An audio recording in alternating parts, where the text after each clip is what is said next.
si Kuya Jens, ano yan, reactor natin yan. Official reactor. Hello mga kalingap! Welcome back sa ating YouTube channel. This is Kuya Jens. Kung bago ka lang sa aking YouTube channel, huwag niyo pong kalimutang mag-subscribe at click the bell button para like update sa pag-upload ng video. At huwag po nating kalimutang suportahan ng buong Kalingap sa pangunguna ni Kuya Val Santos Matubang, Ate Ed the Vlog at syempre Kalingap Prab.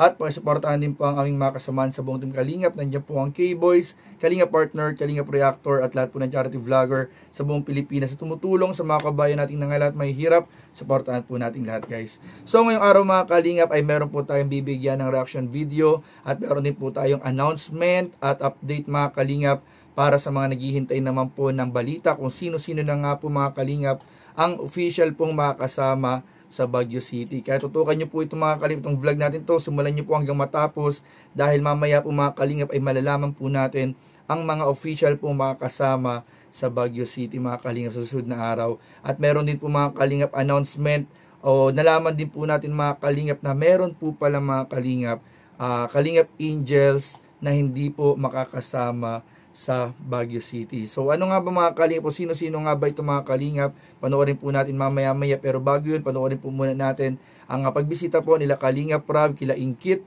ang ka-love team po ni Kuya David Vlogs mga Kalingap. So ano po hindi natin mga Kalingap, tara panoorin na po natin, bigyan natin ng reaction video in 5, 4, 3, 2. Ano nangyari sa bahay mo, Ingkit? Pasok po. Lumaki na dito ah. Nag-ano ka aral? Kakatapos ko lang po, nililigpit ko na. Ay, grabe naman. Pasok po. Grabe guys, ang bahay ni Ingkit oh. Baka madaganan kayo nito, Ingkit. Yan po, yan. Hello po. Sipag ni Ingkit mag-aral guys. Kakatapos ko lang po, nakailang ulit nga po ako. Nakatuwa naman at tuloy-tuloy ang pag-aaral mo. Salamat po. Diyan pala si ano, si David. Ganda ka na daw ni David. Uy, lawak na sa bahay niya. Kaya nga po, nililipat po at nagbaha. Ganda nito. Pasok po. Oh, putas na oh. Oh. Grabe. Grabe guys, tagilid na. Hi Kuya Jenna. Kumusta? Nice lang po. Tagilid na sa bahay nila, Ingkit. Upo po kayo, ay kaso, dito po ang upuan, no? Okay lang yan. Kumusta man, Ingkit? Nice lang po. Ha? Wala kayong pasok? Wala po. Nga pala. Kailan ang balik yun? Sa ano po, Monday. Monday. Miss ka na ba tayo ni David?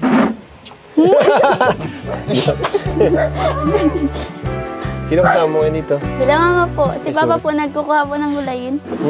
Nagkukuha po si Mama. Yung nagkukuha pong gulayin. lolo mo yan? Si ano? Opo.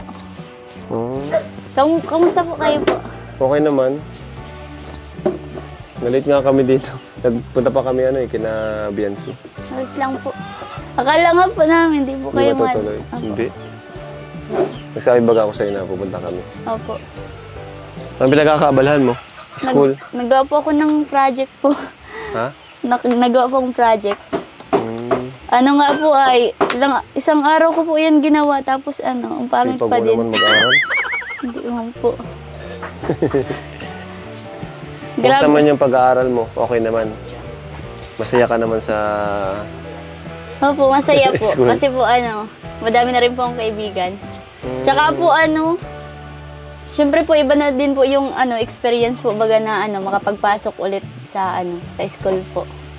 Kaya salamat po. May upuan po, binigyan po kayo ni Lolo. Kayo po sa ang ganda po nung nakakakilig. Magkilakar na po sa Mas nakakilig dun si David. Tama pati si Kuya ay. Bakit po malayo ka dyan? Joke lang po.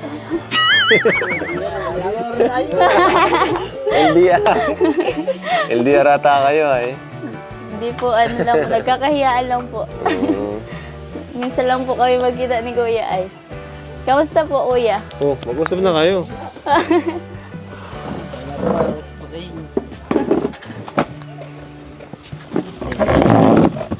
Kumusta, Ingkit? Alam natin hindi nagkita ah.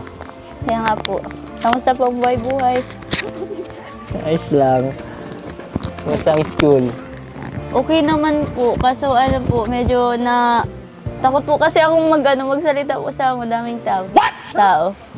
Nahihiya po ako lalo na po kapag ma-report po baga. Siya? Bira. Kaya nahihiya. Yan ang kalakasan ko. Siya po. So malapit na po yung Baguio, no, mga kalingap. So sila po yung mga kasama natin sa room. Sa transient. Ayan, ito. Carla, Biancy, Marian, si Inkit, hindi makasama. Ashley, Rose Ann, Edwin, Edward, Joy, si Grace, si Edu, ayan, si Ian, si Sed, si Jomar. Ang alam ko may transient naman na kinuha sila Kuya Nel. Pwede naman si Jomar doon. Or kung hindi, sa amin na lang din. Pero ano kasi depende po yan kasi baka may mga madagdag pa dito sa lista ko dito na makasama sa transient namin. Si Joms, andun naman sila David. So pwede naman siyang ano doon. Pero ano na yon, optional na yon. 'Di ba?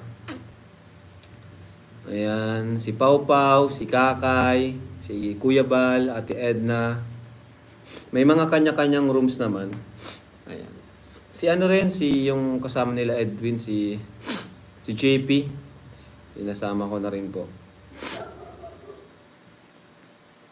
Ang driver natin, si Kuya Bobby. Ayan. Pero may mga rooms naman pong available, like nung kina Ato and Jojo, yung iba pwede naman doon. Halimbawa si Kuya Bobby pwede na doon, kina Ato at Jojo. At yung iba pang walang matutuluyan. Si Norman, yes, sasama ko si Norman saka si Ryan, kawawa naman din yun. Pero yung tutulugan nila, di ko pa alam kung paano. Kasi 25 lang yung max doon sa transient namin, 25 lang po. Si Eden po ay hindi po siya makakasama. Grabe yung ano nun sa ano niya. Focus sa pag-aaral niya. Pero nakaka-proud si Eden, no? Grabe. So ayun mga kalingap, una sa lahat, pag-usapan po muna natin mga kalingap yung pagbisita nila Kalingap Prab kasama si Kuya David Vlogs at ilang mga kasama po natin sa K-Boys sa bahay po nila Inkit. Kitang-kita naman po natin mga kalingap na after po ng bagyo ay binisita po ito nila Kalingap Prab at nakita po natin yung sitwasyon ng kanilang bahay na halos tumagilid na po talaga mga kalingap at parang konting hangin at ulan na lang talaga mga kalingap ay parang magkukulaps na po o bibigay na po mga kalingap yung bahay. Kaya sana po mga kalingap sa lalong madaling panahon matulungan din po natin na may paayos po ng Team Kalingap yung bahay po nila Inkit. So sa mga gusto pong tumulong mga kalingap, sa may mga kakayanang tumulong, kumontak lang po kayo kay Kalingap Prab para po sa pagtulong na pagpapaayos ng bahay nila Inkit. At ayun mga kalingap, in-announce na rin po nila Kalingap Prab at ni Kalingap Prab yung mga kasama po sa Baguio City. Yan po yung sa transient po na pinondohan at pinagtulong-tulungan po ng mga taga-suporta ng Tambalang EDSI. At ayun nga po nalaman po natin na ang hindi po makakasamang Kalingap Angels po ay si Inkit at si Eden po mga kalingap. At yung ibang mga angels din po na hindi pa gaanong napapaayos yung mga bahay mga kalingap. So ayun mga kalingap pero yung iba, yung mga nabanggit po ni Kalingap Prab, yan na po yung mga siguradong makakasama po dyan sa Baguio City. So, inaasahan po natin mga kalingap na maraming taga-suporta ang mag-aabang para po sa mga meet and greet dyan po sa Baguio City. At syempre po, para sa celebration po ng birthday ni Kuya Val Santos Patubang. So, magkita-kita po tayo dyan mga kalingap at palagi po, huwag niyo pong kalimutan palaging mag-like, comment, share, and subscribe sa ating mga video. Maraming po salamat. God bless. Bye-bye.